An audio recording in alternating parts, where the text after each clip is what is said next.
This is what we call the Wineology Course. We made up the name. It doesn't really exist. But its design specifically is to cover basics of wine and also to get even more in depth, even more specific. We're going to make this fun. We're going to tell jokes. We're going to give you trivia, fun things to impress your friends. And most importantly, we're going to taste them all, because that's really the best way to learn about wine. And as we taste them, we're going to cover primary grape varieties. We call it the Jell-O and soda pop syndrome. Believe it or not, your tastes in wine were developed about 5 years old. I can tell you if you have a propensity to like white wines better or red wines better based on what you told me the Jell-O or the fruit juice you drank as a kid. For instance, if you liked lemon, lime, orange, grapefruit, Jell-O, you're going to have a propensity towards white wines because they have some of those flavor characteristics, that citrusy style. If you liked grape, blackberry, black cherry, raspberry, you're going to lean more towards the red style wines because of those same fruit nuances and components. And if you're lucky, like me, you ate all of them and you like them all. Because after you leave today, the one thing that you will never be caught saying is you don't like white wine or you don't like red wine. The reason you may not at this point or this moment is you haven't had the right one. And you're going to have the right one today because I'm going to give you the different primary grape varieties. Notice that we have quite a bit of material in front of us. The first is the Wineology Wine Course. We're going to cover that, and the good part is I'm going to give you all the answers. Secondly, though, we're going to operate off of 2 sheets when we go to the tasting. The purple one is the wine, aroma, and flavor terminology. Take a scan down it and notice how I have different fruits, different smells, different flavors. This sheet is invaluable and one to have at home with your friends when you're trying to determine what it is you're smelling or tasting. Chances are it's on this sheet. I have soft copies for you guys to take with you. As we taste these wines, we're going to run down these list of things and call out what we think we smell and taste. And guess what? It's going to be different amongst all of us. We call that the beer and pizza syndrome. Most married couples, significant others, don't like the same beer, don't like the exact same pizza. So when we taste these wines, you're not going to identify the exact same flavors. There are no wrong answers, although I'm counting on y'all for some pretty funny ones, at least throughout the taste. We're going to refer to this, but we're also going to look at our Grape Circles. This is another design of ours, and it deals with 7 primary white and 7 primary red. Are there others? Thousands. Why just these grapes? Because the majority of the wines that you're going to taste, buy, enjoy, or see are going to be made from one of these base grapes. And I'll give you a little secret about the imported wines, whether it's Germany or Italy or France. They're virtually made with these same grapes, but they tell you the name of the village or district or area. They don't tell you the grape variety. And knowing the grape variety is very helpful. If you'll learn these first, all the secrets are unlocked to you.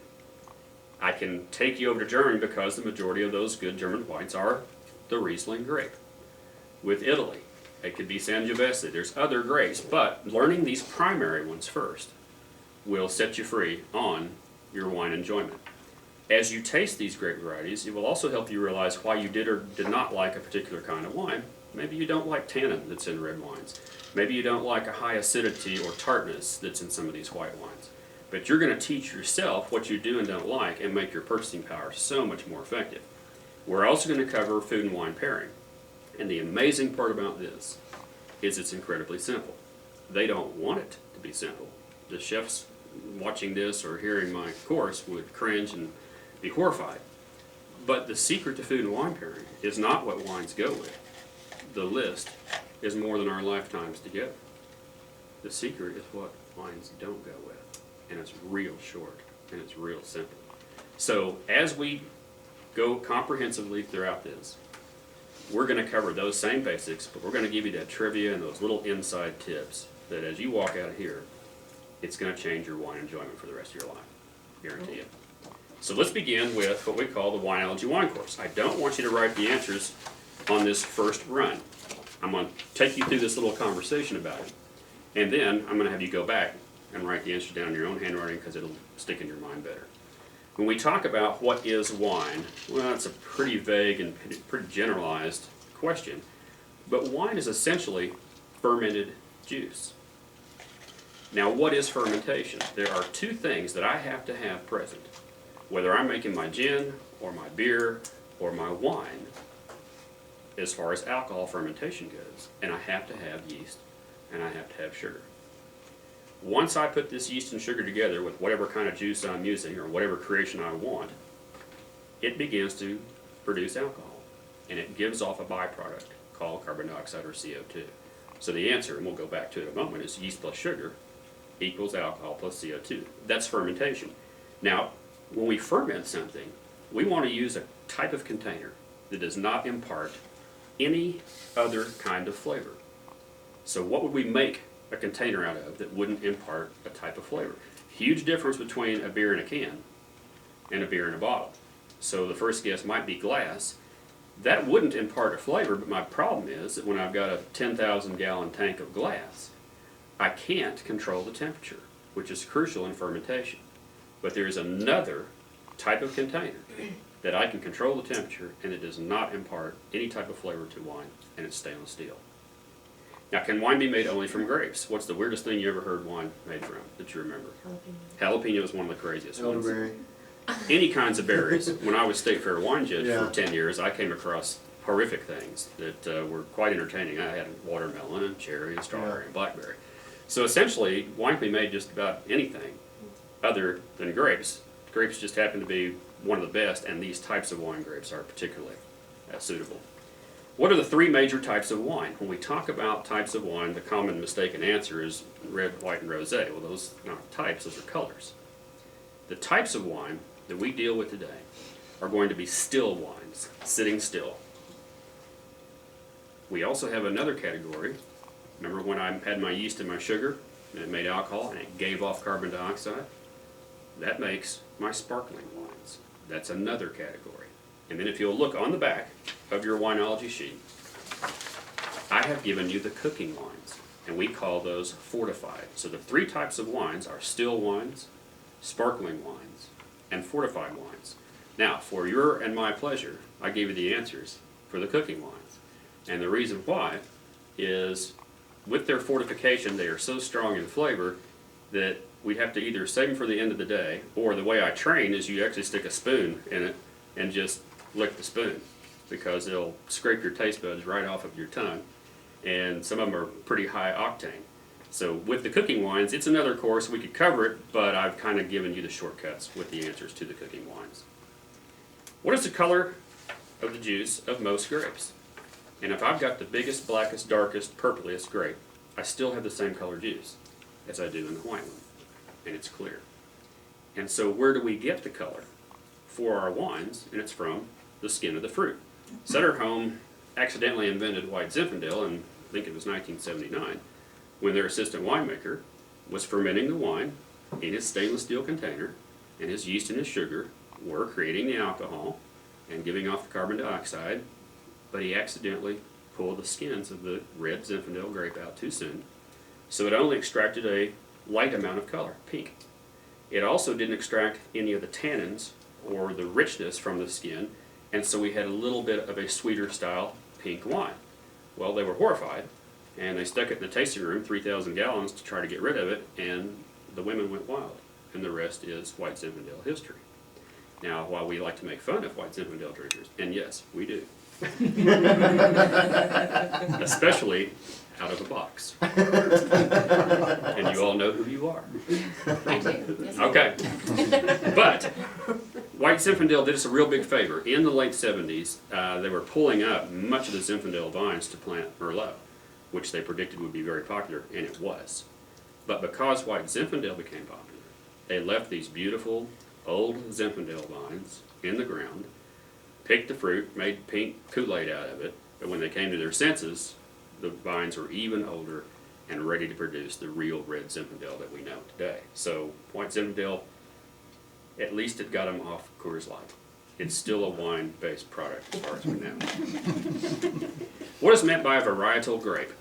We're going to be talking about varietal grapes all day, and on your circles, those are all varietal grapes.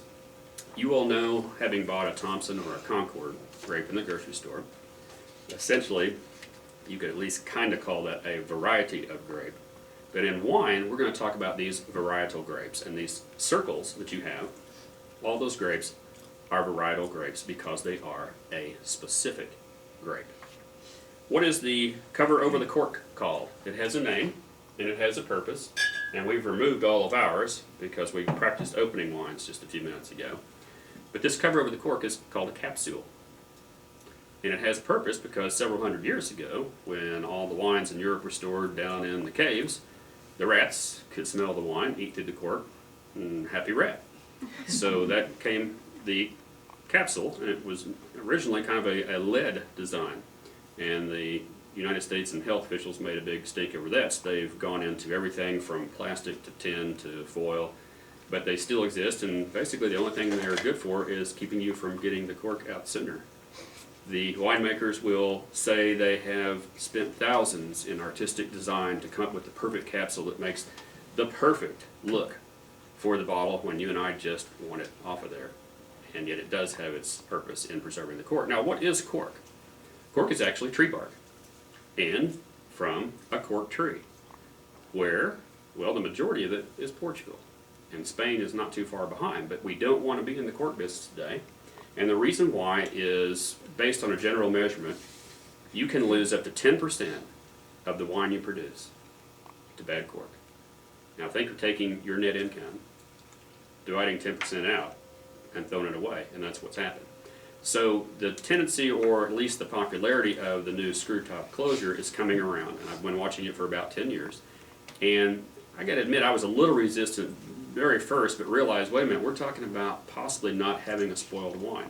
And if you've ever bought a wine and stored it and saved it and opened it up and found it was pretty awful and knew that you looked at it for 5 years when it probably was good, and then it went bad on you, it's pretty heartbreaking, especially if they're expensive, and it happens pretty regularly. So, unfortunately, we don't have a long history with the screw top, but we do know that it's a better closure than cork. The synthetic corks, again, they're kind of new.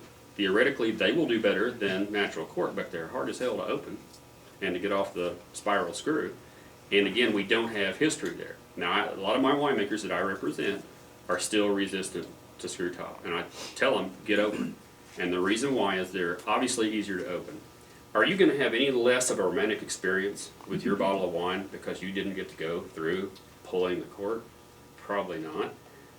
For elderly people, the screw top is easier. For banquets, for waiters, it just makes sense. You're only interested in getting to the wine, not in the romance of what they think of as cork pulling. So when you have the opportunity and you visit wineries or you talk to winemakers, tell them to get to the screw top closure. It's the future.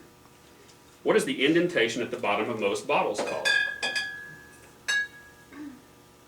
There's an indentation at the bottom, and it actually has a name, and it's called a punt, a P-U-N-T, like football. And it has purpose. Essentially, it's to strengthen the glass. Would you believe that I've been to different wineries, and you saw the pallets in my warehouse? Those are 56 cases and probably weigh close to 3,000 pounds. I've seen 5 pallets stacked on top of each other. What do you suppose the pounds per square inch are on that bottom row of bottles? Well, without a punt, without the strengthening bottom of the glass, probably wouldn't have held up. It also has a real big purpose in sparkling wine, because that can be under pressure and need glass strengthening even more. We have a desirable and natural ingredient that's used to preserve wine, and it's sulfur dioxide.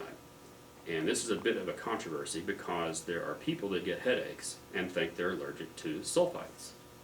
Well, the reality is there's more sulfur parts per billion dusted on most of the produce at the grocery that you eat than is contained in this bottle of wine. But the government, in their infinite wisdom, needed to label government warning contains sulfites. Well, if you've ever seen a shellfish allergy, and I came from the restaurant industry, so I came across it a couple of times, you can die.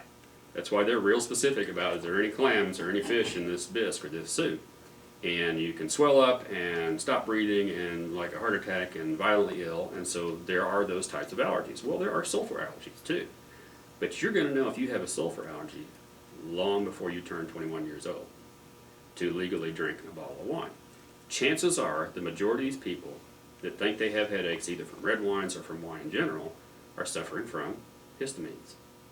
And there is no recorded level of histamines as far as government mandated, but the bottles, the wines, are all loaded with histamines, and it's not necessarily reds more than whites. So if you suffer, switch brands, number one, because you may just have a brand that for whatever reason, and I've asked winemakers, how do you measure? We don't even know, we don't even realize, but we know they're there.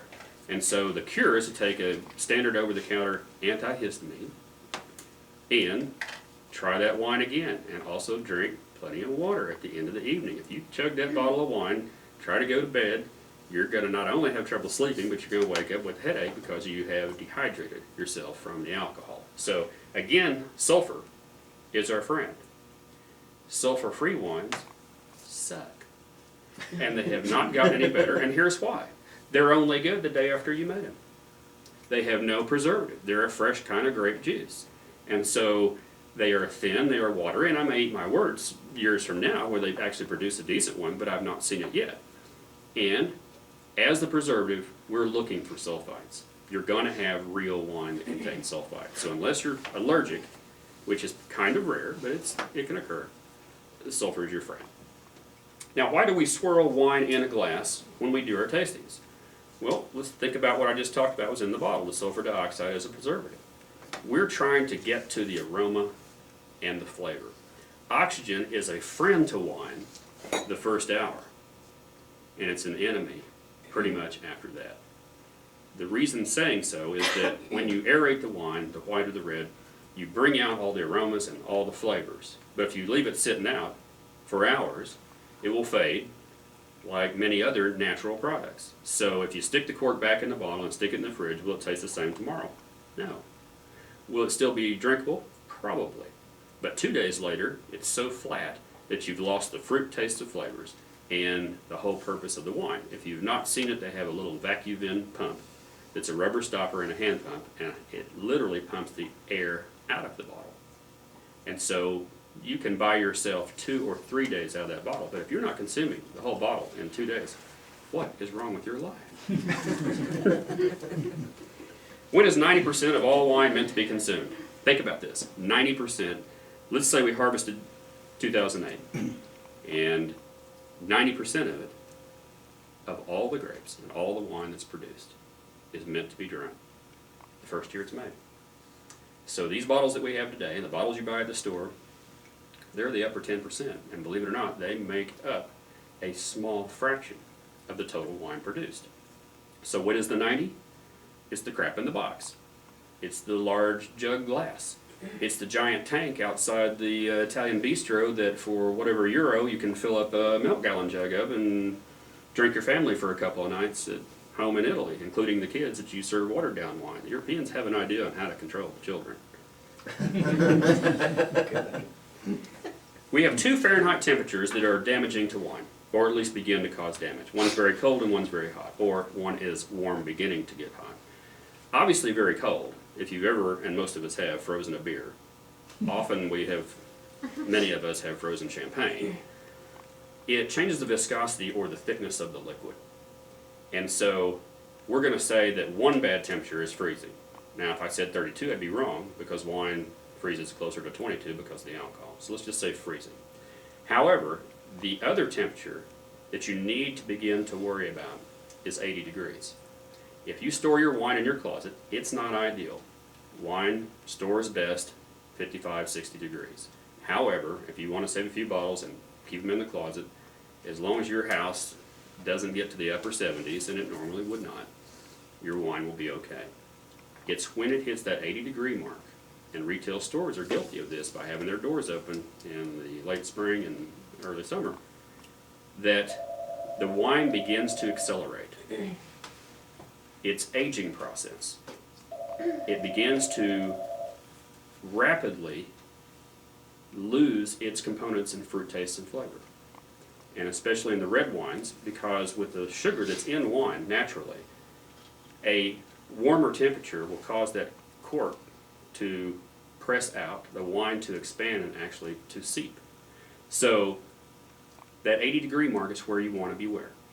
And it's the same thing as storing wines in a cabinet above the sink or at the top of your cabinets in the kitchen. While your house may be 72, up there may be higher. And so again, storage in the closet is fine. The garage is not in Oklahoma in summertime. And really not ever for most of our wines. But let's watch those two temperatures because those can be the ones that you need to be aware of. It is also something that I ask you to check and make sure when you're looking at the restaurants that you order wines from, is look and see where those bottles are stored. And it will also tell you the potential of your wine drinking experience. Now let's go back and go write the answers down real quick. Are we ready? Grab your pens. I don't remember all 3 pages. That'd be so hard. Wine is fermented juice.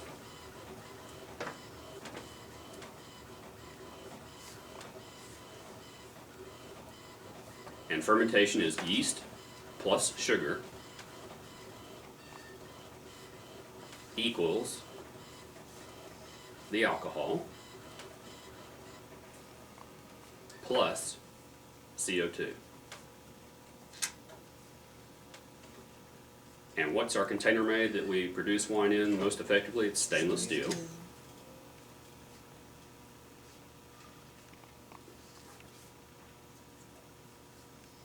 And can wine be made only from grapes? No. And we have 3 basic types of wine. Still, sparkling, and our cooking wines fall into that fortified category. And fortified essentially just means unnaturally boosted with alcohol. Color of the juice of most grapes is clear. We get the color from the skin of the fruit. And our varietal grape is a specific grape.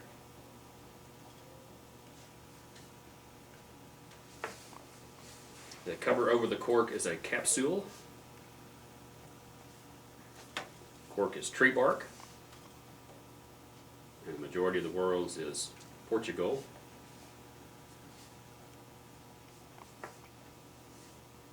The indentation at the bottom of a bottle is a punt. And its purpose is to strengthen glass.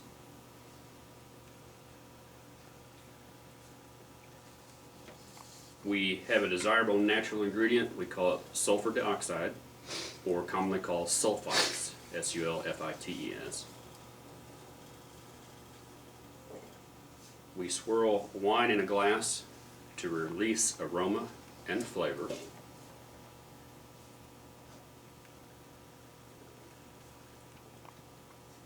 %90 of all wine is meant to be consumed first year made.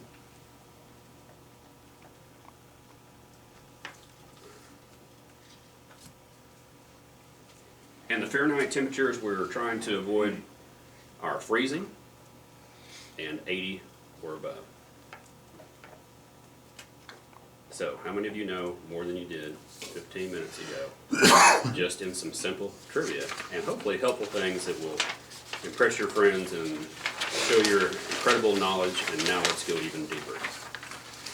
I have one question. You're saying that, in fact, I just talked to another friend of mine to invite her to the Friday event, and she said, no, I've been having headaches and I can't do, so you're saying that you said it was just an antihistamine. It's usually a histamine issue. I mean, I'm not a doctor, but that's most of the case. Again, a sulfur allergy is something they'd already know they had. Okay. We're going to talk about temperatures and we're going to taste some wine, so we're going to have a little fun with this section of it. At what temperature is most white wine best enjoyed? Let's go Fahrenheit degrees. Anybody want to guess? 50. You're pretty close, and we don't need to wait and come back with the answers we're going to write as we go now. We're looking actually for about 55. Our next question is, at what temperature are most home and commercial refrigerators set? Any guesses on 34. That's probably a little cold. It's probably closer to 40, but again, we're going to say about 40 degrees. So what's wrong with that versus the 55? It's too cold. Too cold. Do you ever wonder why that glass of white wine that you poured tastes better after 15 minutes than it did when you opened it. Well, it's not the alcohol's just now kicking in. It's because you couldn't smell or taste it as well at the 45. So, a trick, pour it in the glass if you can stand it and wait 15 minutes and you'll have the right temperature. I have pulled these out of a 45-degree cooler about 30 minutes ago, and we've got a cool little laser temperature gauge that's going to tell us exactly what we're at. So we're going to see if we get our white wines the correct temperature. And we're actually doing the same thing for the reds, but it's a different temperature. Now, we have 3 basic adjectives used to describe white wine. When you are asking a friend, a client, a gift, and you want to pick the perfect item, you've got to ask them about the 3 aftertastes. And this is how you find out what it is you really do and do not like in certain wines. 1 is sweet. Wine can be sweet. What's the opposite of sweet in wine? And it's not sour. That's a bad wine. The opposite of sweet in wine is dry. So that's the other side, but what is in the middle? Fruity. Fruity. So when you're asking about wine, if you'll ask them, do you like a sweet wine, a fruity wine, or a dry wine, you are a whole lot closer to getting what they think they might enjoy if they're telling you the truth. And I'll give you some sales techniques here at the bottom of the page that are a lot of fun because I do a combination restaurant retail training as well. And oftentimes in these classes we have restaurant service people and retail and consumer, so we like to all pick on each other. But today it's just the consumer, so we'll pick on them while they're not here. We're going to look now at our different grape varieties, and we're going to begin to taste. And we're going to do it to where you actually pass the bottle and pour yourself a little taste. And we're going to start with what? The driest or the sweetest? When tasting wines and tasting multiple wines, which is easier on your palate? To start dry or sweet? Sweeter, because once you start dry and head back to sweet, it tends to have this reverse acceptance effect on your palate. And we're going to start with which grape? The white grape that's on your 7 circles. The white one on the farthest left, the sweet one, is the Muscat. Okay, this has a little pour spout on it, so very carefully pour yourself. You see how much I'm putting in these glasses? That amount? That's what you're going for. Yeah, good luck with that. Now, tell me, based on the Grape Circles, what they say Muscat is supposed to taste like. Fruit and sweet. Fruity and sweet. Okay, but tell me some actual flavor components, Okay. like some fruit terms. Truffle, honey melon. Okay, honey melon, honeysuckle, vanilla, cream. Now we're going to uncover the secret of tasting, and this is where most of you have missed the true enjoyment of wine, and I'm getting ready to change your life even further. First, we've got our small glass. This is just a standard Libby, hard to break can, dishwasher safe wine glass. This is what you see when you go to tastings all over town, and a lot of restaurants have this type. Is it functional? Yes. Is it ideal? Not even close. So, when you get your glass, and we've already got some party foulers, party foul, never with a hand around the bowl. It's because, theoretically, and not theory, your warm hand can warm the cool wine. So, to be soch and gauche, we're going to hold by the stem. But we want to swirl our wine to get to the aroma. Not yet. First, I want you to stick your nose in the glass, don't pour it down your nose, and smell. Now, we're going to multitask. Everybody ready? Look at your purple sheet. Think about what you just smelled. Is it grapefruit? Probably not. Lemon? No. Lime? No. Orange? No. Blackberry blue? No. No. Cherry? Apple? Maybe. Apricot? Could be. Peach? Possibly. Pear? So we now know based on the smell what we think perhaps it will taste like. Most of the time they do. Sometimes they do not. But to get to that, we've got to release the aroma. And here's how we do it. If you're right-handed, and if you can't do it in the air, look on the table. You swirl counterclockwise. Okay? Swirl your wine. Now, I'm trying to get my wine up on the edge of my glass as high as I can. Okay? Guess how you do it even more effectively? Wrap that little finger around the base. Hold the stem, and now swirl it. And see how you can control it. If you go backwards or clockwise, it's really awkward. So if you're left-handed, you can go clockwise. But we're looking for counterclockwise if you're right-handed. Now I want you to stick your nose in there. More aroma? Absolutely. Absolutely. Now can you pick out more specific aromas? I kind of got a sweet apple and maybe an apricot in there. But here's where we change your wine tasting enjoyment forever. I want you to take a little bitty sip, and I want you to swallow it just like this. Good, just like that. That's right down there. Little sip, you don't have to make the noise. Look at our sheet. What do you think we had? Probably apple was there, possibly peach, perhaps pear. And did it have a kind of a honeyed sweet finish? Very much so. So you had the experience of smelling and tasting out of this glass. Now I want to teach you a tasting technique, and then we're going to switch glasses. I want you to take a little bitty sip of this wine, and I want you to roll air over your tongue. And we make fun of people that over-dramatize it. We call them table snorkelers. But it really changes everything. Watch, and then copy me.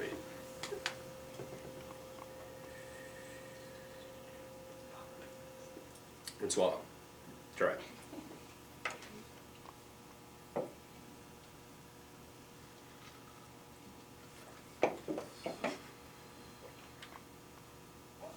You got twice the wine.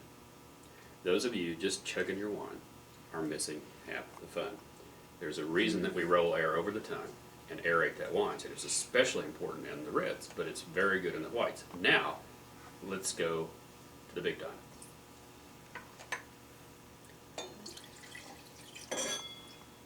Push these to the center. You won't need these the rest of the day. Now, holding the little finger over the base, gripping the stem, let's get this all the way up in the bowl of this glass. Yeah. Need a little bit more. Kind of cut myself a little short there.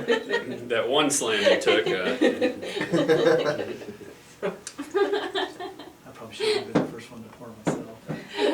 Okay, see how much we're getting up on the bowl? Trying to aerate. Now stick your nose in this glass. Even more complex. Now let's do the sip with the air rolling over the tongue.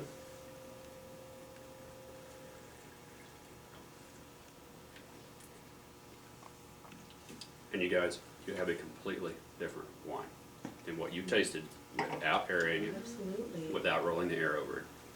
A lot more apple. Everything comes through. The flavor and the taste of wine. So is glassware important? Absolutely. Do you need to spend the $30, $40 for a Riedel? Wouldn't hurt to have a few around the house. And if you can just get the shape right, it doesn't even have to be lead crystal, it can be glass. But the shape, allowing you the aroma, allowing you the flavors, it just makes an enormous difference. And I think your enjoyment level, you can see. Okay. Actually, we went and looked at glasses yesterday, and they seem to have a glass for every type of wine. I think that's And we were looking probably, at, Some marketing. I think that's probably a marketing effort. It's not completely untrue, because there are different grape varieties that respond in different shaped glasses better. But just to enjoy your wine, this is called a Cab Merlot glass. And I use it for whites and reds. And there would be those in the know that would say, oh no, you need this size for white and Sauvignon Blanc. Already happy and you want to have that much glassware around, that's cool. But for everyday general purpose use, and I think at Williams-Sonoma these are around 25. Different way if possible. Okay, if you want to drink that wine, I would suggest not, because we're going to taste several. You have a red cup to the left.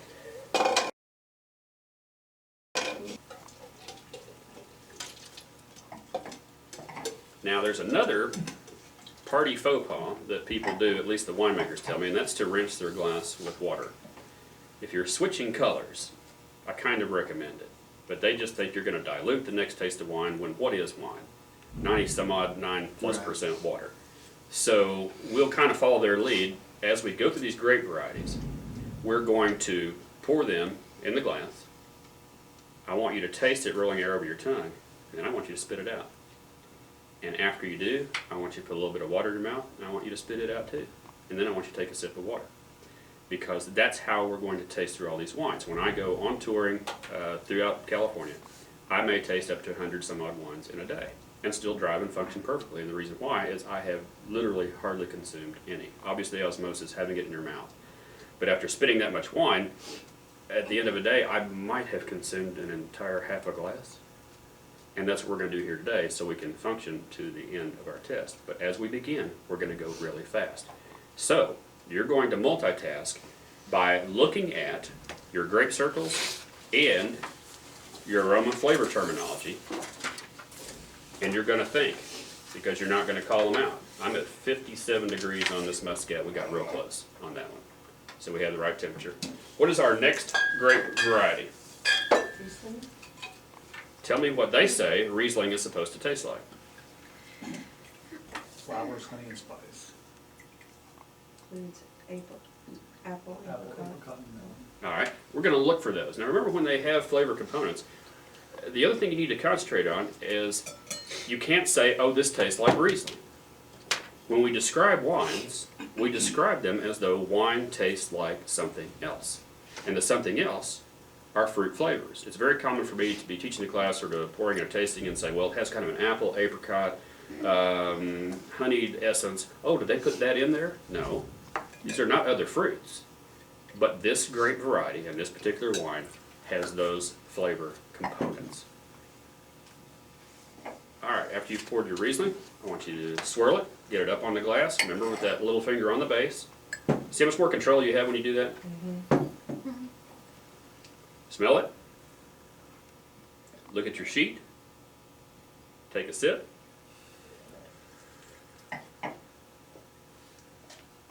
Roll air over the tongue. Spit it out. Sip of water. Spit it out. Dump your glass. What did you find in that one? Was it apple? A little bit. Did you catch any peach or any pear? Kind of. Did it have a different aftertaste than the Muscat? Definitely. Now we're going to the G word. Oh, words later. Pretty good. She did a very good job for her first run. The secret to pronouncing Gewürztraminer is to say it fast and slur it, in case you don't. Drink a lot too. You're doing That's it. right. The W is a V, Gewürztraminer. The grape is essentially trimming your grape, and Gewürz is a prefix in German that means spice or perfume. And it's a wonderful white wine, tragically a stepchild because of its pronunciation. It falls in the fruity category, and I want you to taste it, spit it, and let's go to the next grape variety.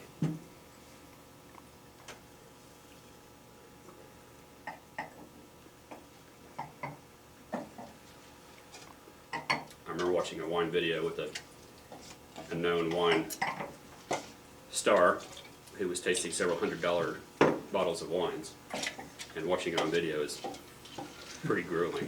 To listen to them talk about, oh, you're missing this, it's fantastic, and watching it doesn't offer a lot. What's our next grape variety? Let's see if we can pronounce it. Viognier. Close?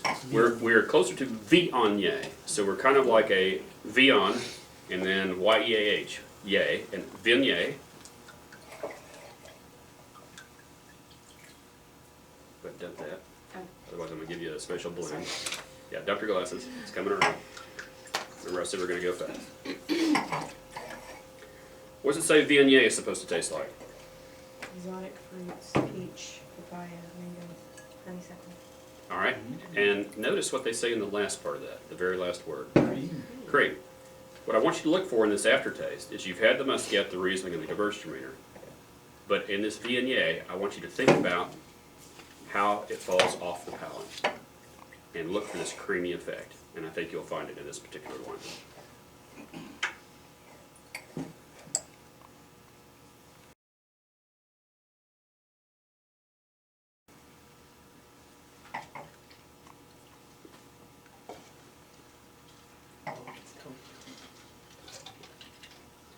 Did you get the creamy effect though?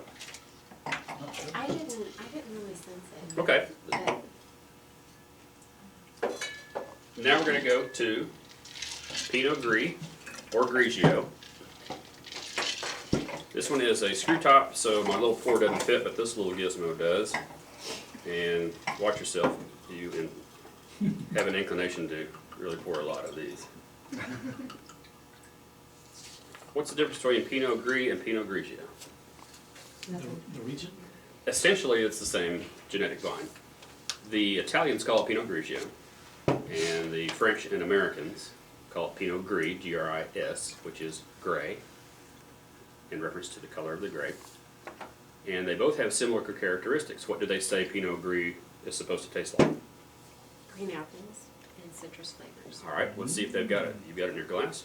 Let's go find it. You can smell the green apple.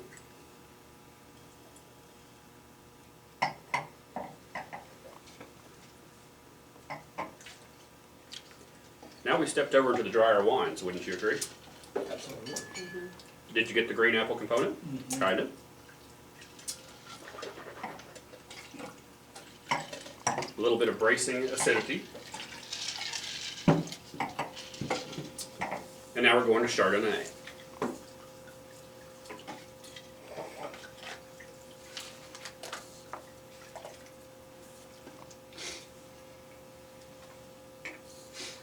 Tell us what it says Chardonnay is supposed to taste like.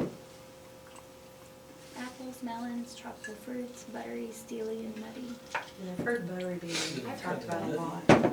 That is characteristic of many Chardonnays, yet the tendency in this day and time is to get away from that. Back in the late 80s, early 90s, the big butterscotch, buttery toned Chardonnays were popular and people seemed to enjoy them, and they are fading away from that. We're going back to less what they call malolactic fermentation, which has more of the steely, crisp fruit style taste to it. When I think of steely, that sounds awful. What? Oh, just think of a refreshing, crisp style of flavor. Sounds good. Okay, so apples, they say.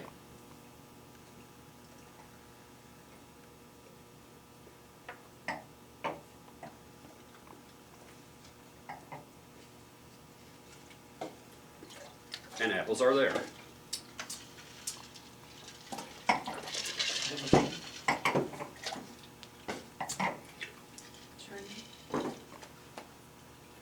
And last, we're going to Sauvignon Blanc. It is a very common misstatement, misconception about what's the driest white wine. And the majority of people will say Chardonnay. And I think that they are mistaken, and I'll tell you why. What does it say that our Sauvignon Blanc is supposed to taste like? And ripe fruit, What kind of fruits? and tropical grapefruit, pineapple. Grapefruit pineapple is a flavor characteristic of Sauvignon Blanc. Yet they said that in Chardonnay, apple was our characteristic, which we all basically agreed with. So let's try this Sauvignon Blanc and see if you find the grapefruit pineapple.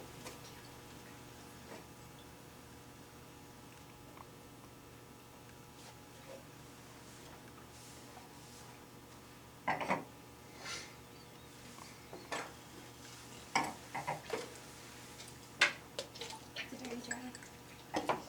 Is it there? A little bit. Was it drier than that Chardonnay? So here's the comparison. If you drank apple juice, or you drank grapefruit or pineapple juice, which one is more acidic or drier? The apple? Well, it's actually the grapefruit pineapple because that acidity is more tart. And so ultimately we're looking at grapefruit pineapple component in Sauvignon Blanc versus apple in Chardonnay. Sauvignon Blanc tends to be the drier wine. And another reason is oftentimes Chardonnay has a little bit of oak aging. That tames the acids and adds a richness and a density to it. But with Sauvignon Blanc, the majority of it is only stainless steel.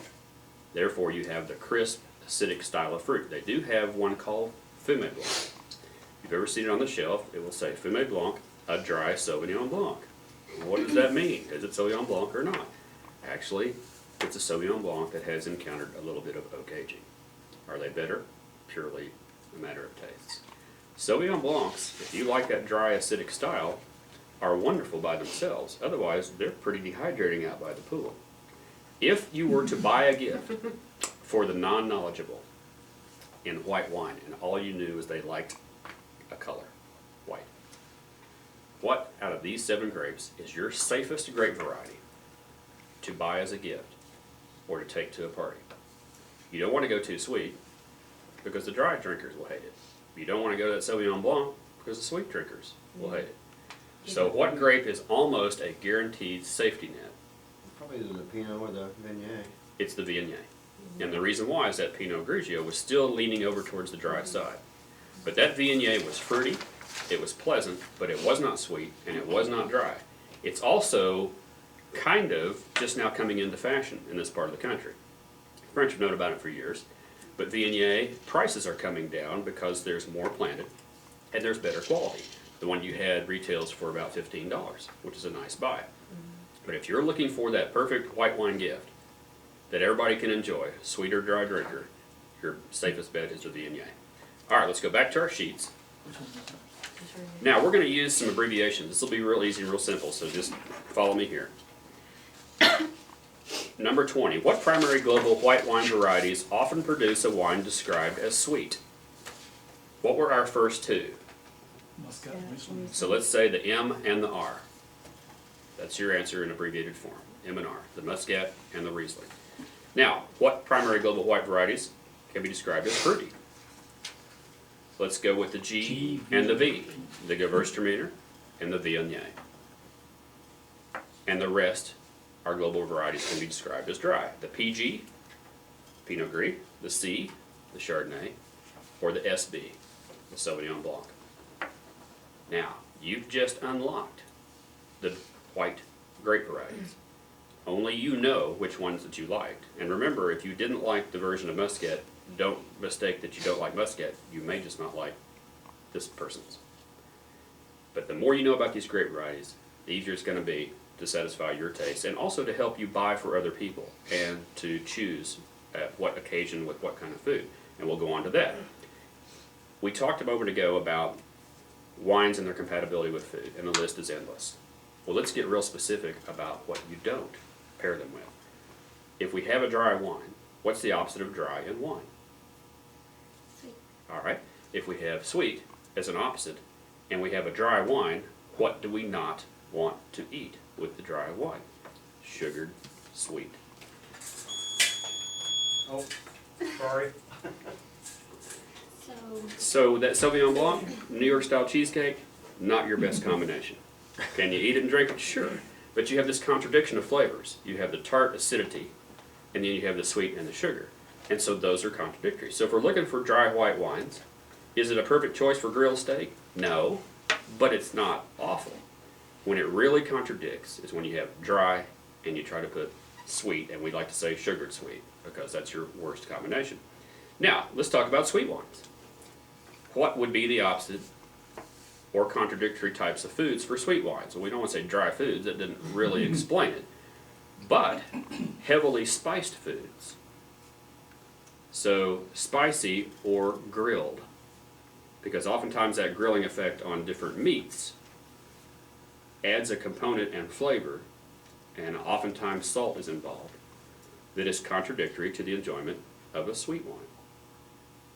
Now, obviously, you can eat and drink whatever you like together, but knowing the difference of those two contradictions is helpful. So we could spend the rest of our lives trying to talk about how to pair what with Muscat, Riesling, Gewürztraminer. Let's just focus on this.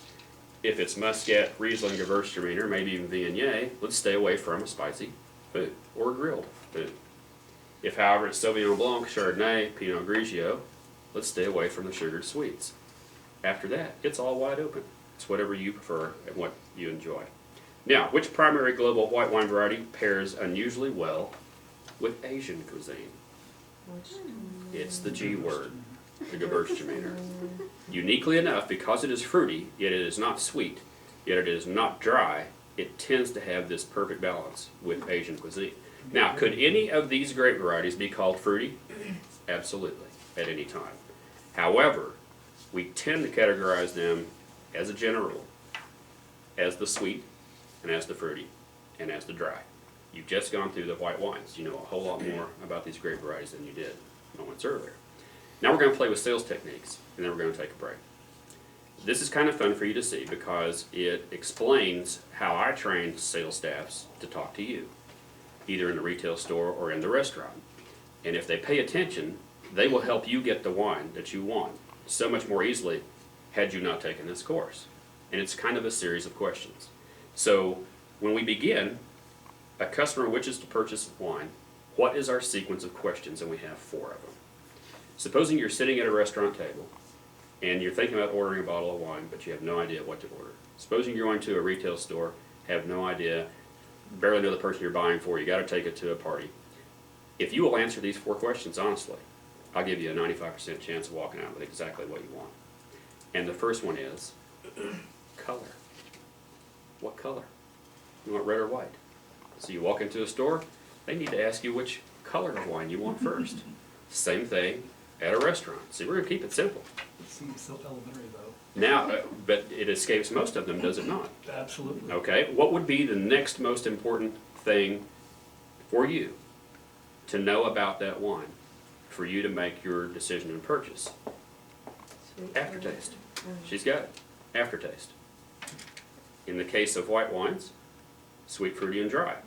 So we've determined that, okay, I want a red or a white wine. I'll pick white. Would you like sweet, fruity, or dry? They pick one of those. You're halfway there. Guess what else you need to know? It's real important to you. It's the price. And last but not least, think about where you are in the restaurant or where you're going to be later that night. It's the food. What are you going to have with it? That's your sequence of questions. If you will walk into my store or come into my restaurant and sit down and I say, do you like red or white wine? Well, I prefer white. Do you like sweet, fruity, or dry? Well, I like fruity. What would you like to spend? About 15, 20 bucks. Are you having it with food or by itself? Oh, just by itself. 95% chance of getting what you like. And all you had to do was remember that question sequence and remember these grapes. Now, what are the best 2 adjectives used to sell wine? I'm giving away some techniques here. So, everybody wants to be rich, and everybody wants to be smooth. Those are your 2 best adjectives used to sell wine. I'm going to give you a classic case example. Are you ready? Okay, we all had that Muscat, right? It was sweet, correct? Okay, here's my sales technique. I've got this rich tropical fruit, honeyed melon, and honeysuckle with vanilla in the smooth finish. That was a sweet one. Let's go to the dry one, the Sauvignon Blanc. Rich tropical fruits with grapefruit, pineapple overtones with smooth, soft acidity in the aftertaste. 2 completely different wines. Same 2 adjectives, and I just sold them to you because I said rich and I said smooth. Little trade secrets there for you. When we are doing the presentation at a table, we're going to go through the sequence. It's real simple. You talk about elementary. Obviously, when I present the bottle, I don't want to do it backwards. So the answer to A is label forward.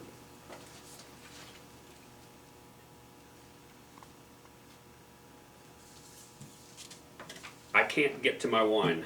Why? 2 things are in my way. What's the first one? Remove the capsule. That's B. I still can't get to my wine. So C is remove the cork. And last but not least, I place the cork. And where do I place it? From the dude. What if the dude didn't order? We place it in front of the host. Now, to show that we know what we're doing, do we sniff the cork after we pull it out? No, but what can we do to show we know what we're doing before we place that cork? Show the bottom of the cork. Squeeze it. Seeing if it's pliable can show you that the wine was properly stored. Now, if it's a synthetic cork, try your hardest to squeeze it. It's not easy. But that's what you want to do for the host. Now let's go on to our pouring sequence, and this will be fun. How much is poured as a taste and to whom? We're playing restaurant now. I've opened the bottle, I present it to the host, and I'm going to pour how many ounces? 1. 1 to 2. Let's say 1 to 2. And to whom? First one ordered it. We're going to say host. Hosting, yeah. The dude. Gotta find your role. Who's the next? Who gets the first full serving at this table? Let's say there's 4 people. 2 couples. And the person with the The host. guest? What about Or ladies host. first? Yeah, the lady Yeah. with the host. What about which lady? With the one with the host. How about The guest. eldest? The eldest. Female. Yeah, Ah, okay. That makes Okay, sense. so B is your eldest Good, I female. have nowhere to go but Those are one of the get credit cards. faster and faster. There you Who's go. paying? You're close. No, his. That's next. That's, Now, C is the exception. What if they are the same age? closest to the host. If you are showing off and buying your bottle of wine for your table, do you want your wife served first, or do you want guest female? Probably whoever you're showing off, yes. C is Yeah. guest female. That's your next, or your exception, if they appear to be the same age. Now, I always tell the waiters and waitresses, if you can't tell who's with whom, just get it in the glass. Yeah. Yeah, because they're all looking like this. Now we have a final serving. Who gets the final serving? Well, one guy's missing about 5 ounces, the host. The host. Okay, since you've been saying dude this whole time, can y'all handle a lesbian joke? Absolutely. Yeah. All right. It depends. Got pictures? Who gets the first full serving if you have 4 bull dyke lesbians Butch. at the table? Oh my gosh. It's the one with the shortest hair Yep. and the biggest ass. Yep. And we refer to her as a Butch. You're never going to forget that, are you? You're going to be sitting across the room, seeing that special table going, her, she's the next one. Next time you meet Tim. Okay, what's the standard serving by glass? How many ounces? 5. 6. We're going to say 5 to 6. How many ounces are in a bottle? 25.5. Cold. So, this is tough math. If I have 25 total ounces, and I want to serve 5-ounce servings, how many can I get out of a bottle? It's 4 no matter how you cut it up. It's 5. If I serve 6-ounce servings, It's 4. and 6 is pretty much the standard at restaurants, That's what we usually get. if it's a 6-ounce serving, you only get 4 out of a bottle. Ow. So you got to be very careful, especially if you've got a 6-top. Now, if you're selling wine and you got 6 people, you either got to really stretch the one bottle, or you got to be a salesperson and make sure they purchase 2 bottles. Get another. You have just finished the basics of wine, the white wine grapes, and sales techniques. We're going to take a break, come back and do sparkling and red wine. So stretch your legs.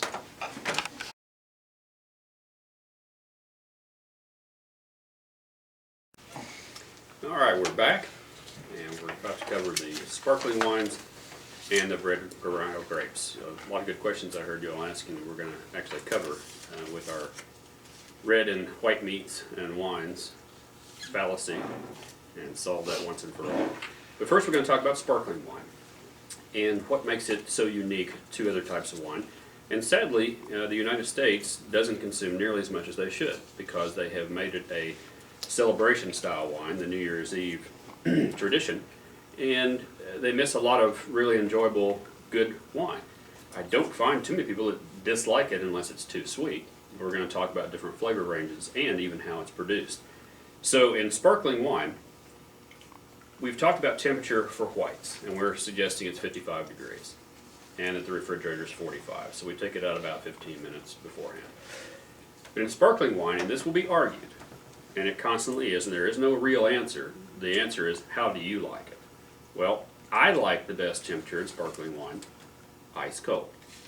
There are those that only like a light chill, and it's however you really enjoy it. There is no best, it's what's best to what you enjoy. So our temperature for sparkling wine, best enjoyed, I say ice cold. Now, what's the most efficient method to achieve that? If you have a bottle of wine that is room temperature, and you need to chill it, what's the fastest way? It's not the freezer. Ice water. It's ice water. It's not ice. It's not water. It's ice water. And for you ultra science nerds, it's salt ice water. But we'll go with just ice water. You can lower the temperature of any bottle of wine the most rapidly with that effect. And so that's what we're going for. The freezer is risky. and I've frozen champagne, and it is just never the same. So try to avoid that when you can. Now, are all champagnes sparkling wines? We're going from a specific category to a general one, and the answer is yes. All champagnes are sparkling wines. However, are all sparkling wines from France No. champagne? And the answer is no, but why would that be? Some of them from America? Well, no, from France. We've got sparkling wines from France, but they're not champagne. And the Right. reason why is they're Different region. not from the Champagne region. Corbel was the first to adulterate it, much to the horror of the French, and they called it an American champagne. And they weren't trying to belittle the Champagne region of France. They were trying to tell you that they make it the same way. And that brings us to our next question. What is the best process used to make champagne? I'll say it in French, although probably not very well. It's the méthode de champenois. It is called the champagne method. And what does it mean? The champagne method means 2 fermentations,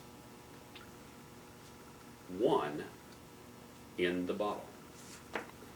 So here's where we begin our story.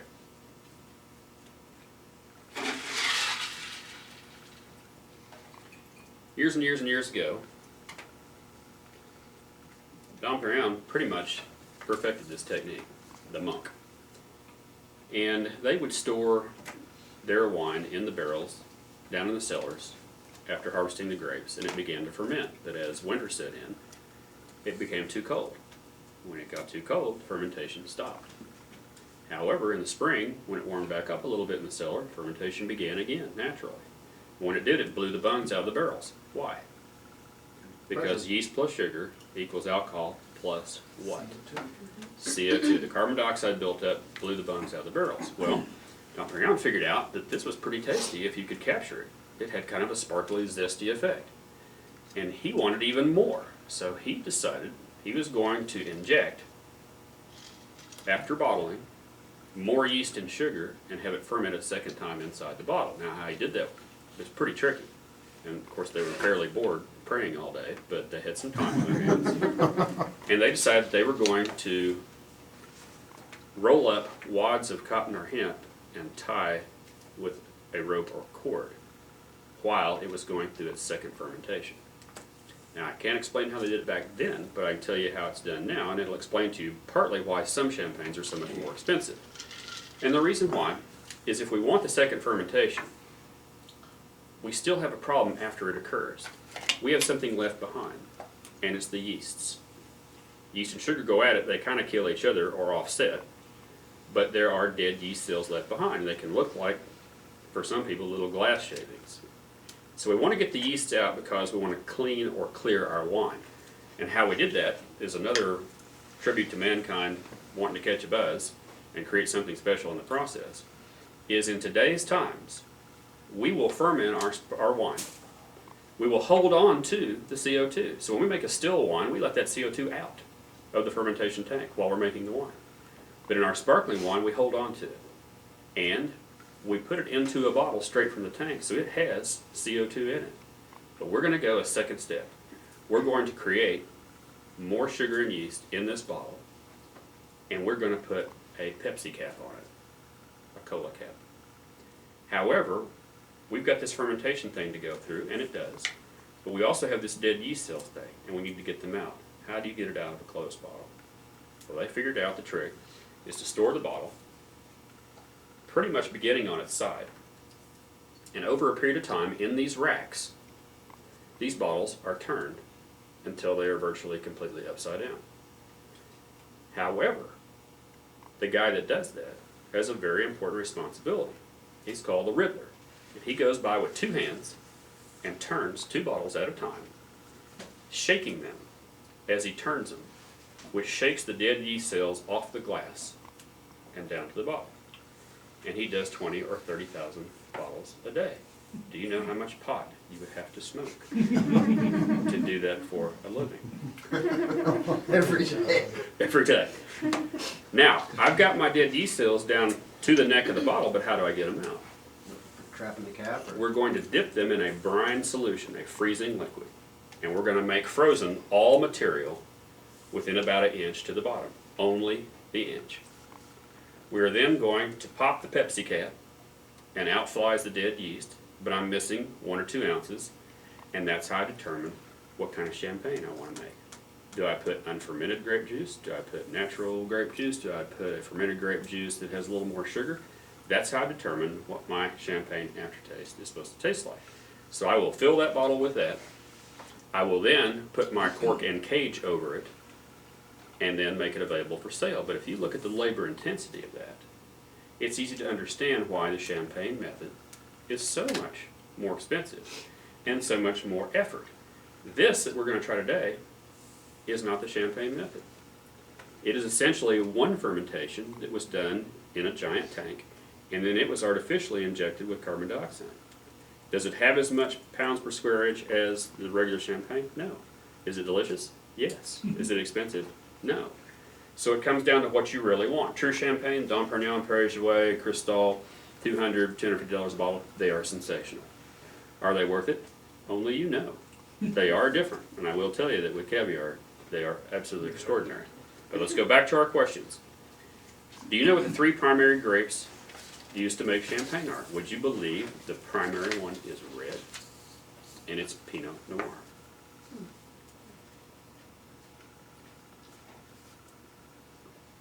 Here's a second grape, and it's not on your Grape Circles, and you'll never hear about it again. And it's not very good by itself, but for some reason it really enhances Pinot Noir when you're making champagne, and it's called Pinot Meunier. M-E-U-N-I-E-R, Meunier. It's kind of a pinkish colored grape. Last but not least, we have a white grape. And this white grape is the most popular one used across the world, and it's Chardonnay. So, what does Blanc De Blanc mean when you see that on a champagne bottle? Blanc means what? Black. Opposite. White. White. White. Your Noir means black. Okay. Okay, you're close. Now, if we have white and white, what do we have? White what of white what? In Blanc De Blanc. We White. have the white juice of a white grape. Right. That's what Blanc De Blanc means on a champagne bottle. So if we have Blanc de Noir, the French word for black, we have what white of what black? We have the white juice of the black grape. And that's what Blanc de Noir means on a champagne bottle. Extra dry and brut, which is drier. Here's the story. Several hundred years ago, the bigger consumers of French champagne were the British, not the French, even though they drank plenty of their own. And it was all sweet. The British said to the French, you know, this sweet stuff's really good, but how about something a little drier? What do you think you can come up with? And they came up with the term extra dry. Another 50 or so years goes by, and they say, you know, we'd like something drier still, something brutishly dry. Extra dry means light and soft.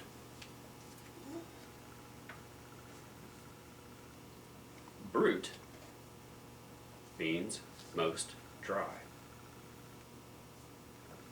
If you go into a retail store and you look at French champagne and you're buying for a gift, are you safer with extra dry or with brut? Extra dry. You're safer with extra dry. Because brut is so dry oftentimes it has this yeasty or toasty component flavor. And like I said, it's fantastic with caviar by itself. Can be an acquired taste. What if it doesn't have Blanc De Blanc, Blanc de Noir, extra dry, or brut on it? How do you know? You won't. But chances are you have one that's made not from the champagne method, but just a good, straightforward, easy drinking style of sparkling wine. Corbel, which is still the largest seller in the United States, is champagne method. Is it that much better than this one, which is about the same price? It's purely a matter of taste, but we're going to find out right about now. So, how many pounds per square inch can a bottle of sparkling wine contain? I'll give you a hint, girls. It's 3 times your tire pressure. Anybody want to take a shot at that? She's got it. 90 pounds. Excellent. We don't get that answer very often. So up to 90 pounds per square inch. So is it a good idea to look over the cork as you're opening? Chances are good. No. We also have 3 different types of glassware used to enjoy sparkling wine. 2 are good, 1 is horrible, and you'll enjoy the story behind it. first one is this. What is it called? Flute. This is a flute. This is ideal. We have a second one with this shape, and do you know what this is called? It has kind of a bulb, so it is a tulip. And the third one is the worst of all, so bad this one has a candle in it. And it's the worst one you can possibly use. It's very popular at all the weddings. It makes a really neat looking little champagne fountain that pours down itself. And if you're drinking really crappy, cheap champagne at a wedding, which you are, chances, this serves just fine, but it absolutely is the worst choice of glass. Why? Remember how we were exposing our white wines to air? Well, we don't to our sparkling. How many? It goes flat quickly. And how many times do I use these glasses in our tastings? And I serve this Amarosa up first, and my good old buddies and clients stand there and swirl it in the glass. And another party faux pas. You never swirl sparkling wine because you're going to let that carbon dioxide fade. This is called the Marie Antoinette. M-A-R-I-E. A-N-T-O-I-N-E-T-T-E. Marie Antoinette. Anybody want to take a stab at how it got its name? If it loses its head. Supposedly, it was modeled after Marie's left breast, which didn't say a whole lot for Marie. We have looked that up, and apparently the glass was invented before Marie was, but it's a good novelty and story, and it is the style and name of the glass. And of course it cost her her head as a queen, I guess sometime later in her career, but this is the Marie Antoinette glass, and I bet you won't forget that story again. All right, let's talk about opening our sparkling wine. Obviously it has a foil. Most of them do. Sometimes they have a pull tab. Those are helpful. This does not. The way you simplify that is take your little opener and just do a slice cut around it, go up one side, and voila, you're off there, no problem. Now we're going to go to opening. We know we have this cage, and we also know we have this little ring that we're looking for. So we pull it down, and we begin to twist counterclockwise so we can remove it. However, the moment that I begin to release it, I've got to have something nearby to cover that cork at all times to make sure it doesn't go off. So I'm going to try to do it with my hands. This one will not blow out because they rarely do. Now, this is a tough question. Which is bigger, the top or the bottom of the bottle? We're all gonna go with the bottom. Going with the bottom today. Unanimous. Which do you hold and which do you turn? Hold the Turn bottom. the bottom. Hold the bottom. You hold the cork and you turn the bigger part, the bottom. You've been sitting there twisting on a cork when you were using the wrong end. And if you're really practiced, you get it just like that and you don't lose it. So we're all going to pour ourselves taste of this Amarosa. It's delicious. Drink it. We're going to treat ourselves, and then we're going to go on to In our big glasses. red wines in these glasses, in these improper glasses. You can get your Marie Antoinette up if you want that, with the candle in it. Thank you, Jim. Absolutely. This is Amarosa Sparkling, and it's Californian, and it's a mixture of Sauvignon Blanc, Chardonnay, and French Colombard, unusual grape you don't normally see. It has a light fruity taste to it. It is not sweet. It is very refreshing. It's only 11% alcohol. It's about $15, $16 around town. It is lovely. If you don't like it, don't tell anybody. They'll know you're stupid. Happy Sunday.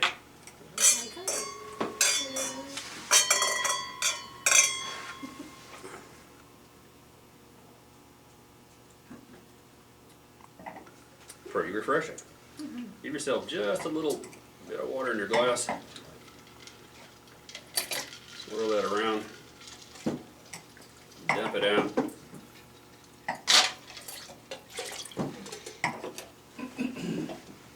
And let's go to our red wines. We talked about our temperature for white wines at 55. We've discussed the fact that, at least from my perspective, sparkling wine is better ice cold. And it's that cold temperature that tends to enhance the carbonation, where it masks the aroma and flavor of regular still white wines. But red wines, the old adage was room temperature. but that was room temperature in Europe. It had nothing to do with the United States. So we go more for a different term and a different temperature. And when we look for Fahrenheit degrees, we're looking for 65. Well, what else do we call that? Room temperature? We call it cellar temperature. Because room temperature right now is probably about 71, 72. What happens when you have red wines at room temperature? Can you drink them and enjoy them? Absolutely. Can you enjoy them better at cellar? Yes. And I think you're going to today.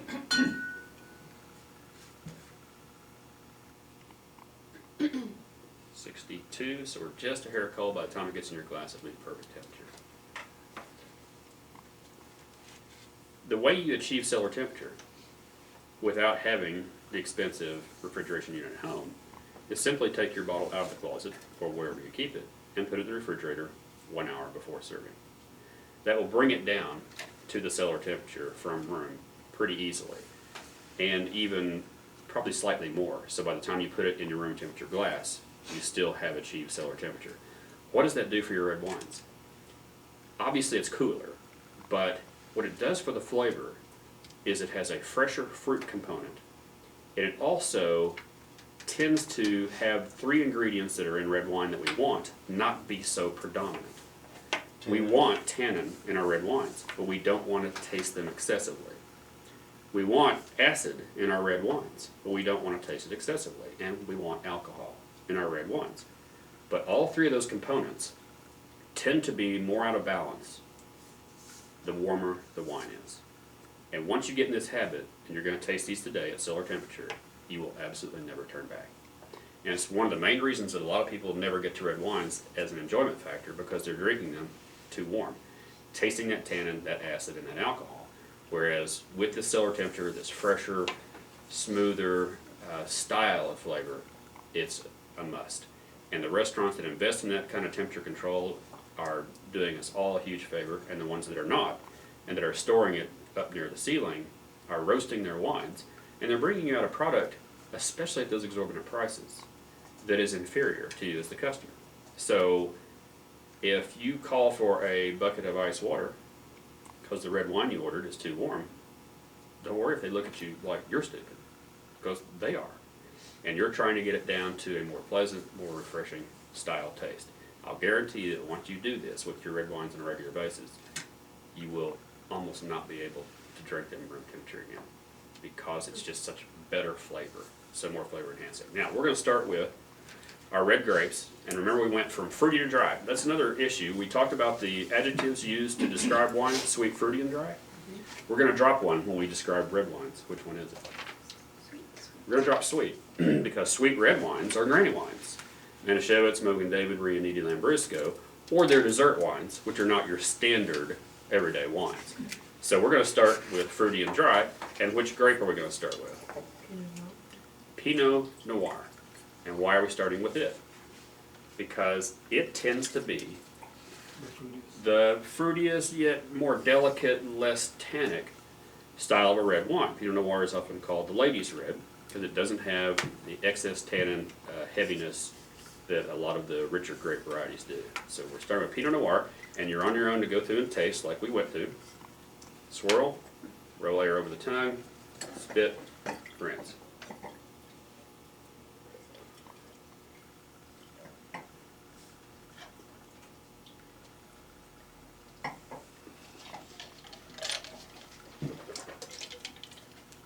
Okay, as soon as you're through, dump your cup. We're going to fruity number 2.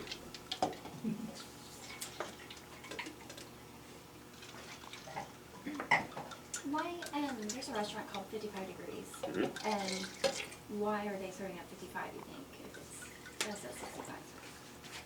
Because 55 is proper for white.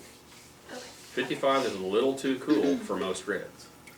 And I haven't seen most of the restaurants serving the reds at 55. Again, if you're putting them in a room temperature glass, they'll come up real fast. It's probably a little easier to get them a little warmer or faster than it is to get them colder. It just depends. And maybe they've got one refrigerator set on one setting, so they're going to cover whites and reds all at the same time. Tell me what you thought you might have smelled or tasted in that Pinot Noir. Let's look at our black fruit flavors. Blackberry, blueberry, raspberry, strawberry, black currant, cherry. Could have been kind of any of those. But let's consider the Merlot. We already have a much darker color. Is color flavor? Usually. Not always. Tell us what the Merlot was supposed to taste like based on your Grape Circles. They're saying black currant, blackberry, cherry, and oak. Let's see if we've got it. On the stem. We're going to get him off that, holding that bowl. There you go. We almost bought glasses yesterday that had no stem, Those are another novelty. so. I prefer, We didn't take I them prefer home. the stem. The didn't no take stem them home. glasses are cute and will look really stupid in about 5 years.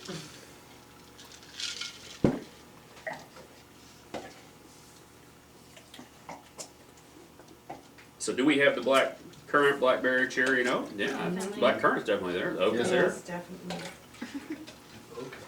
Mhm. Now let's go on to our next. Red Zinfandel. Real Zinfandel. Empty glass.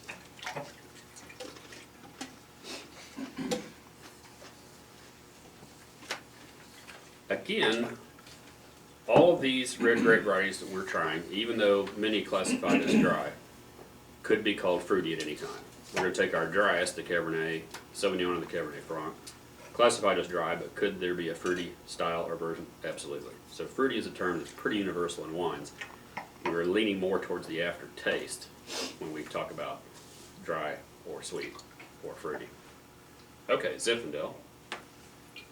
What does it say we have as a component, and what is the unique spice flavor that we find in Zinfandel? Okay, is it black pepper or white pepper? You know the difference? Right, nope. Black pepper is the one that makes you sneeze, and it's pretty straightforward. White pepper is the seasoning. It gives you this little zest and spice that you don't think about, but you taste it. And so white pepper is oftentimes found as a component in Zinfandel. And Zinfandel is barbecue wine. Wonderful combination. Grilled meats, well seasoned. You can almost, I don't know, you can, I almost smell the, I don't know. You smell the ripeness of the fruit. Well, it's almost, you smell the spiciness too. And that, it kicks in just as it falls off your tongue at the very, very last taste.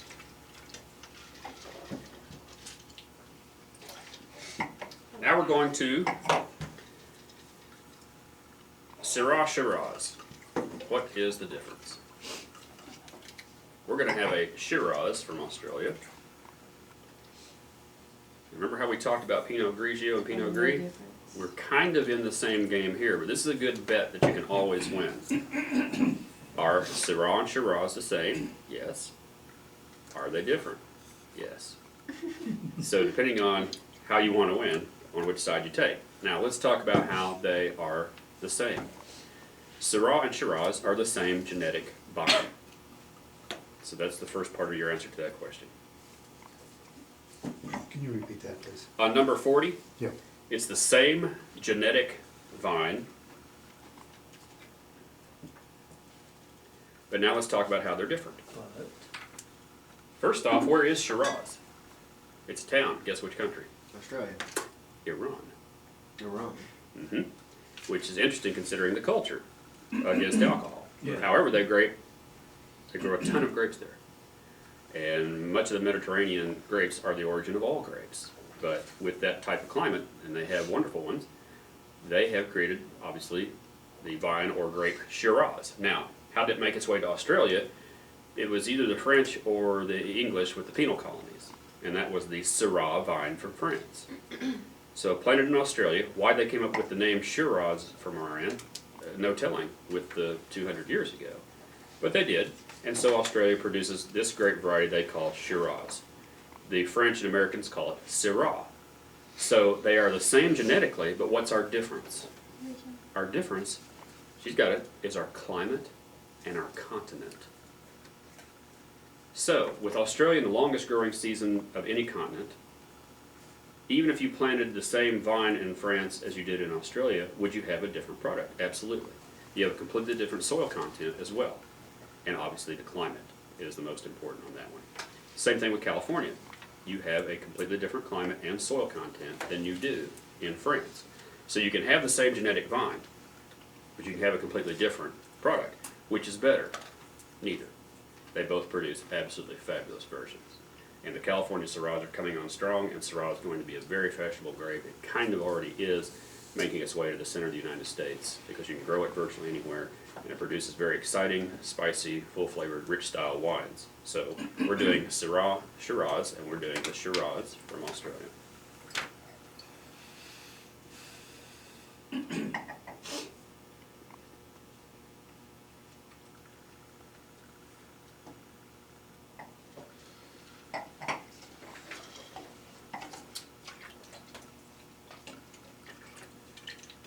Since we've stepped over into the dry aftertaste, we'll answer question number 39.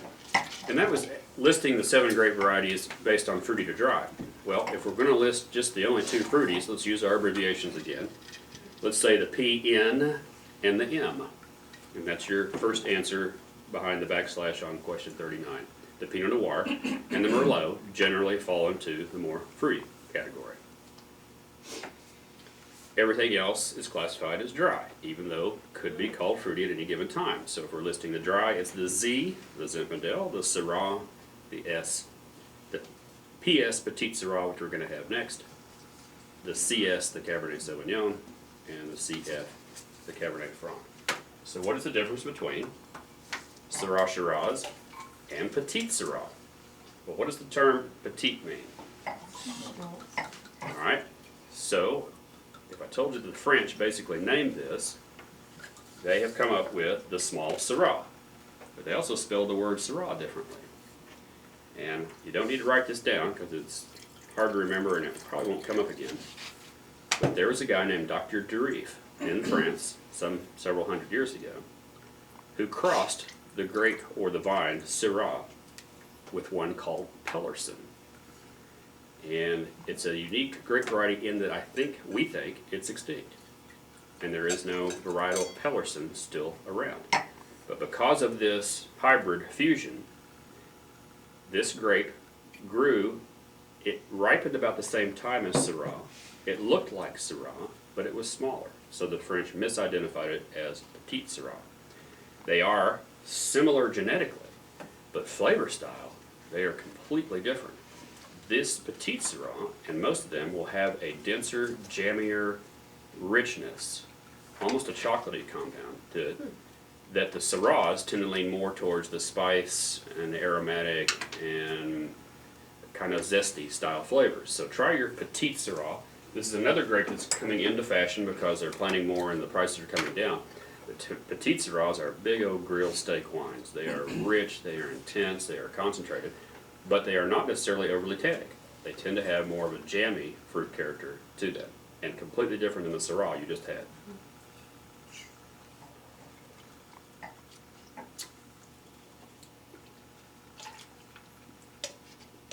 Now that is a full-flavored red wine. Not that the others were not. Linda Forrest was telling us that these fingers represent the amount of sugar content in the wine. They call them legs, Exactly. and theoretically, the more legs, or the fatter the legs, as the wine drains down the glass to the bottom, is a more concentrated wine. And basically all we're talking about is the viscosity, the thickness of the liquid. So, theoretically, the more legs and the fatter they are as they come down the glass, the denser the wine. Considering that we all use some kind of detergent, even sparingly with glass, that's all crap. The detergent residue, regardless of what it is, and as thin or slight as it is going to have something to do with that legs. And I've had beautiful red wines that had little bitty tiny legs and not very many of them that were dazzling, and I've had big old thick rich heavy cardboard and 2x4 chew through red wines that had big old thick legs and it didn't make it a good wine. So if you've got the connoisseurs saying great legs, kind of laugh at them, because I mean to them it means something. It's not necessarily indicative of the quality of the wine. Can be, but not necessarily. So approach it sparingly. We're going to Cabernet Sauvignon.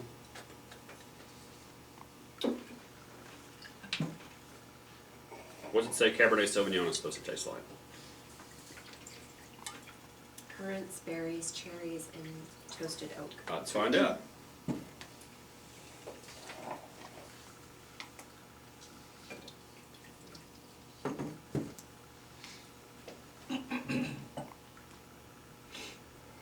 and currants. Mhm. I don't, and I don't. Don't normally like currants? I don't know. Yeah, but touch that glass. You see how that's not room temperature? That's the difference between probably not liking currants, is Oh, okay. warmer temperature. This is cellar. Wow. I can definitely taste the oak on that. I'm at 66 degrees here, so we're perfect on this You one. done with that one? What? Did you taste it? Sorry about that. I think you smelled it and you're like, I'm done with that. No, I thought I can taste the oak on that one for sure.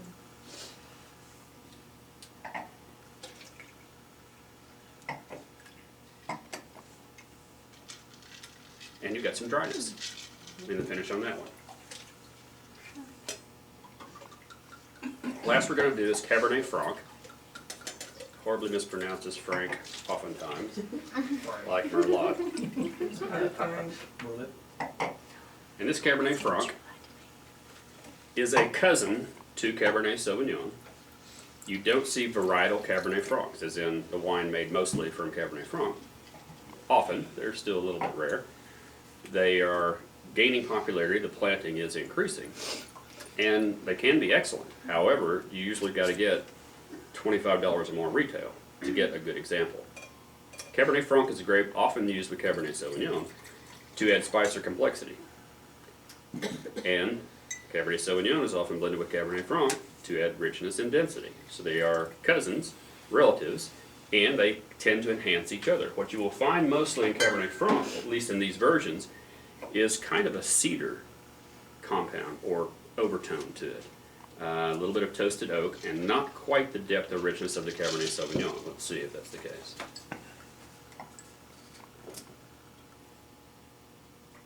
It smells of cedar. Mm-hmm.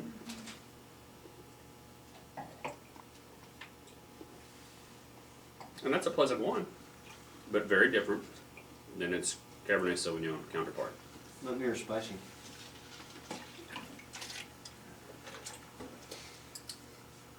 Let's finish our questions, and we'll wrap up some of the other comments made about food and wine, and also talk a little bit more about tannin, which is important.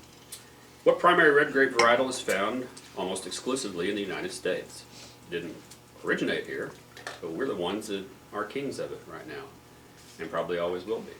And would you believe it's Zinfandel? So answer 2, question 41. What grape variety found almost exclusively in the United States is Zinfandel? And genetically, we have, of recent, traced it back to Croatia, although Italy has somewhat of a version similar called Primitivo, and it was probably brought in vine cuttings at some point by the Spanish monks, who brought most of the plantings to California, or the Italian immigrants, hard to say. Which red grape variety is the most difficult to produce?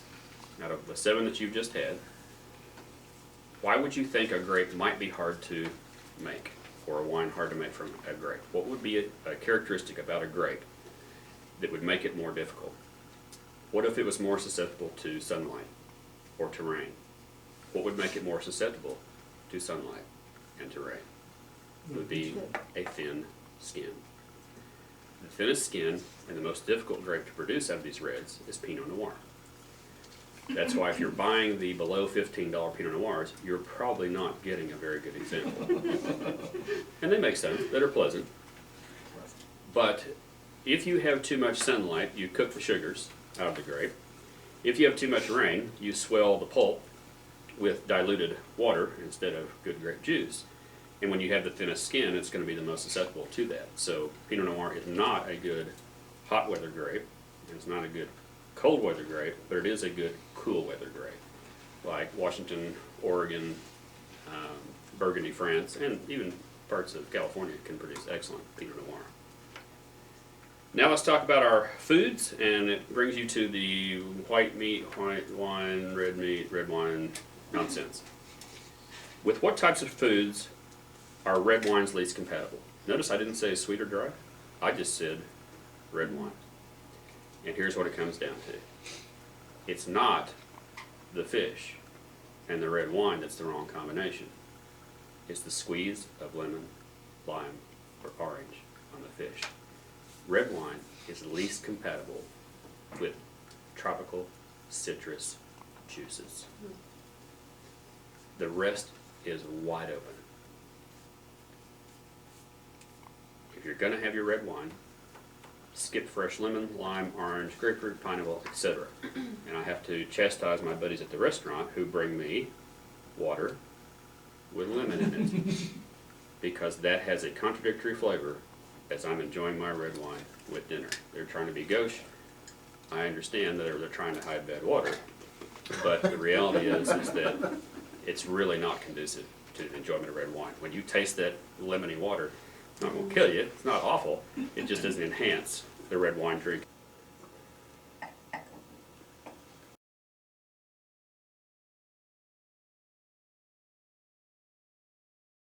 The one that's Tastes great. just grilled salmon or something. Absolutely. Pinot Noir and salmon is a wonderful choice.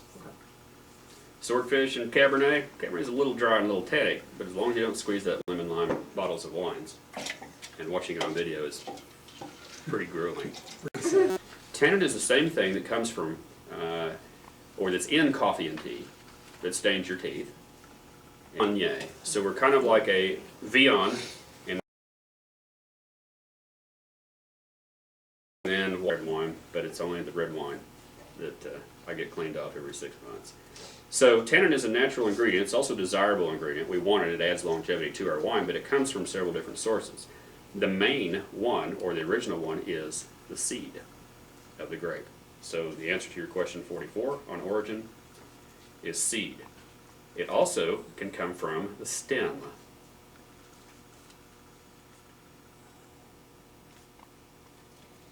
It can also come from the skin.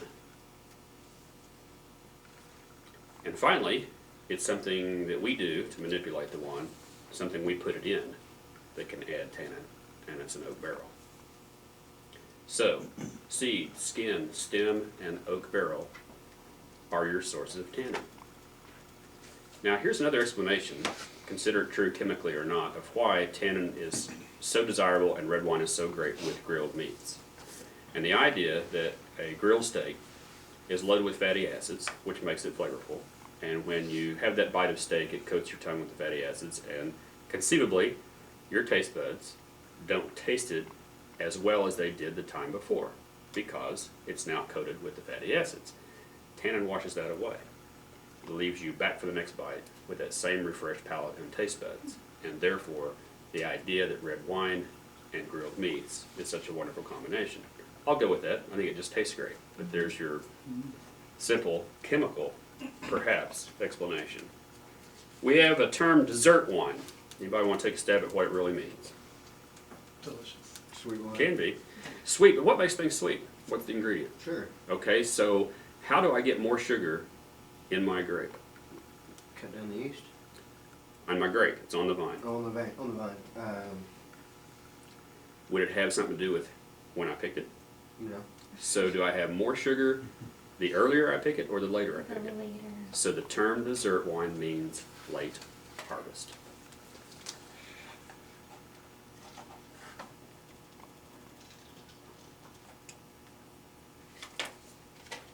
We have a unique dessert ingredient that is fabulous with red wine, and it doesn't mean even if it's bad red wine. Guess what tastes great with it? Chocolate.